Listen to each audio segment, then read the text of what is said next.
Then when you click over here, bow, hit play, it's gonna loop. It should loop perfect. If not, then you still got your options over here to do your time searching, but we see how it go first.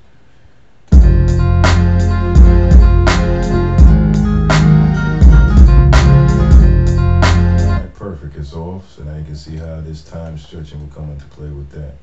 Alright, go to resample, go over to tonal, right click over here, 2 bars, bow, normalize to bring up your volume, or make everything even anyway. Now see what you got.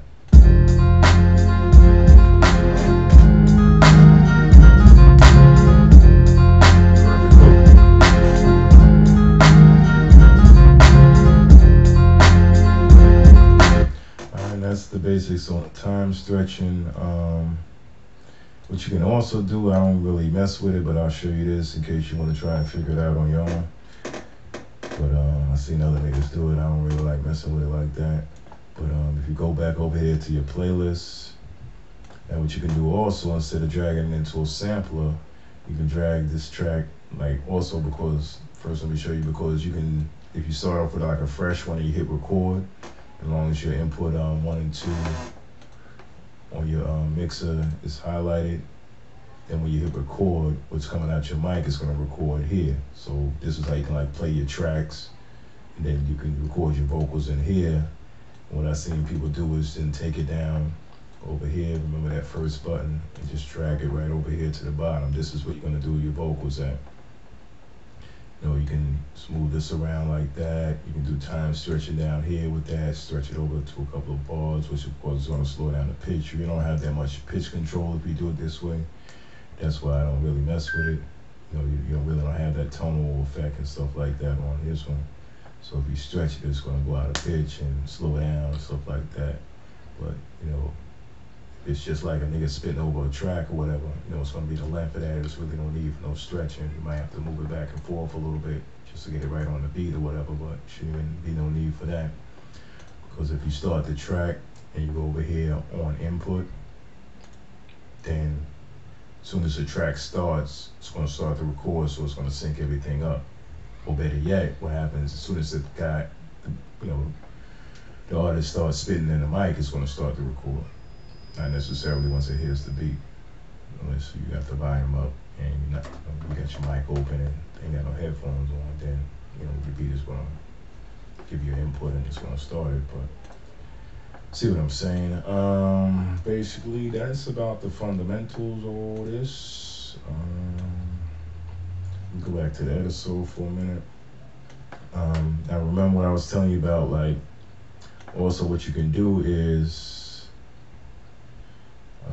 let's go back here, and we're gonna do a copy, Control C. We're gonna copy just that little section I got. And what I'm gonna do is just highlight all this and delete that out of there. Bye. Let's highlight it again and delete all that out of there.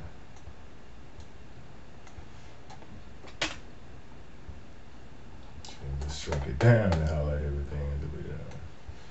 Bye.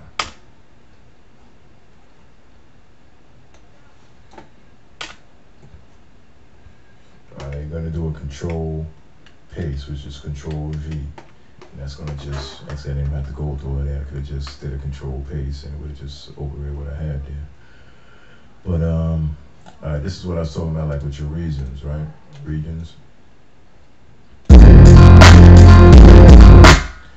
What you can do is this one over here that has like the little plus sign next to it. You can just click here. I gotta take the record off. You can click here and add your region. You can click over here to the next one, add another one over there. You can add another one next to that one. Or what you can do is the one next to this, it's gonna do like auto slicing for you.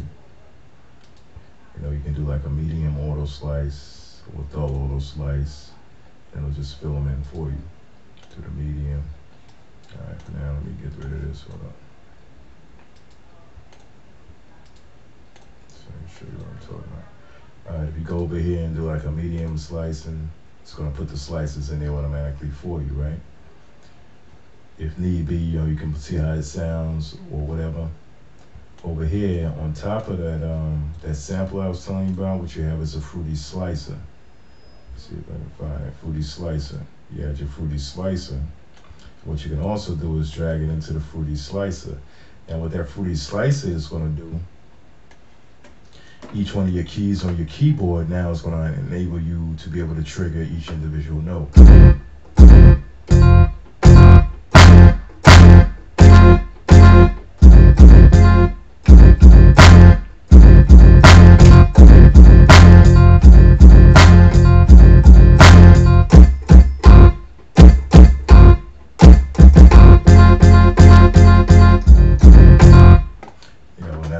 Also similar to like, your MPCs and stuff like that.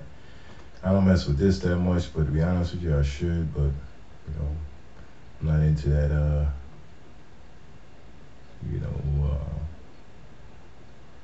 to that. I like to just create stuff from scratch myself, but occasionally I do sample. But that's like the end of tutorial 2. Check back and see if I got some more stuff. Any questions, hit a nigga up. 1.